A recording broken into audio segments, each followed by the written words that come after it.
Hi everyone, it is me, Justina again, and I want to talk to you a little bit about this week's reading. This week's reading is actually one of my all-time favorites that we're going to read throughout the semester, so I really hope you enjoy it. It's very depressing though, so I apologize. So it's called The Slave Ship, right, by Marcus Rediker. I have my hard copy here. And I want to talk to you about a couple of things, right? So first of all, what is it about? It is about the transatlantic slave trade or the Middle Passage, which is the trade that's existing between Africa and the Americas, right? Africa's West Coast and the Americas. And there's many participants in this history, not just the slaves, but we have captains and slaves, and we have ship boys, and we have merchants. We have all these people participating in this really interesting, awful history that's happening, and there's a lot of tug of war happening because there's resistance happening on the slave ship. There's death, and it's brutal. It's brutal. In fact, at one point in this reading, Marcus Rediker actually calls the slave ship a place of war.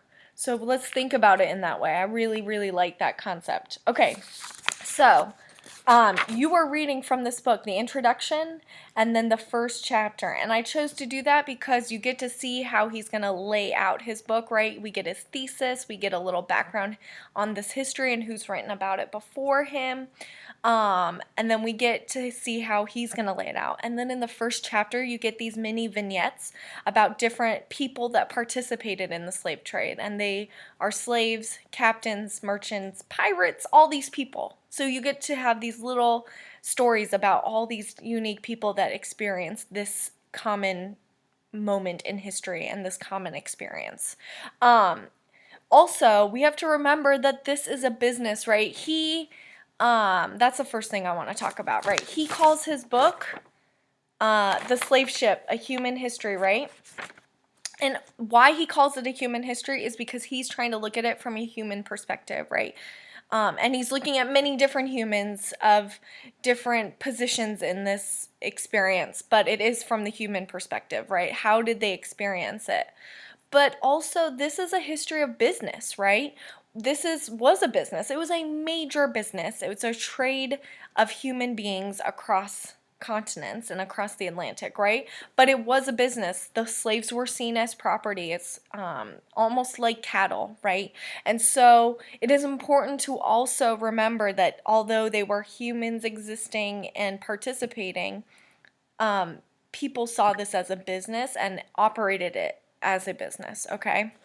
So, an interesting thing though is some historians have looked at it from a business perspective, right? And they've kind of looked at the numbers and how the business worked in terms of trading and middlemen and all these things. That is called a top-down history, right? Because you're looking at the people at the top of the hierarchy and how they're perceiving this history. Most of history, up until the last maybe 50 years-ish, was written from a top-down perspective, right? We get histories about presidents, we get histories about kings and emperors and all this top-down people at the top and how they participated in history, created history, and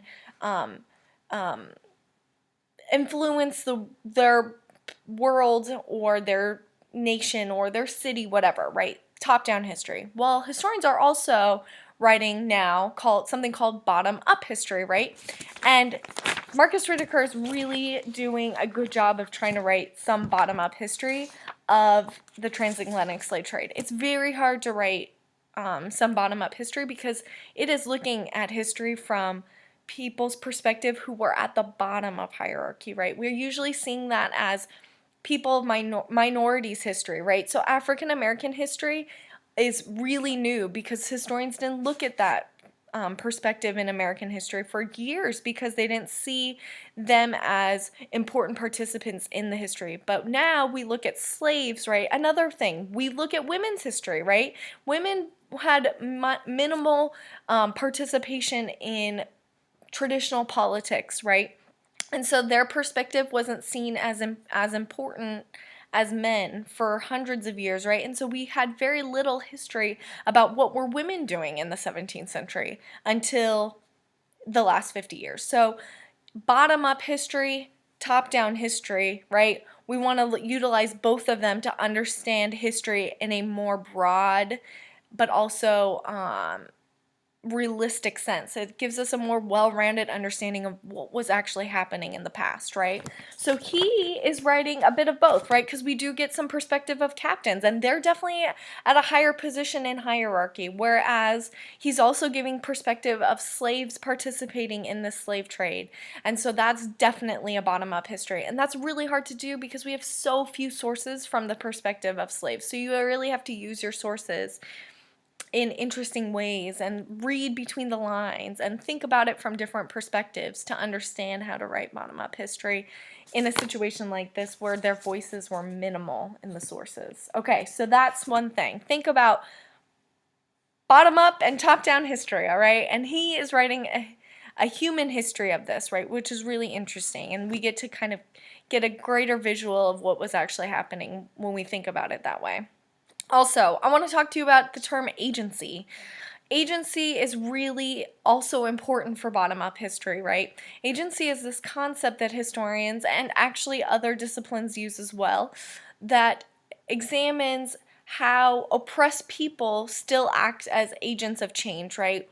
When we think about top-down history, we often kind of don't think about people at the bottom, you know, poor people, minorities, women, having the ability to create change in their moment, right? We typically just give all that power to the top of the hierarchy, right? But historians are more and more interested in how slaves, women, the poor participated in their history and had some sense of agency so that they could have power even in a point of oppression, okay? So there's so many amazing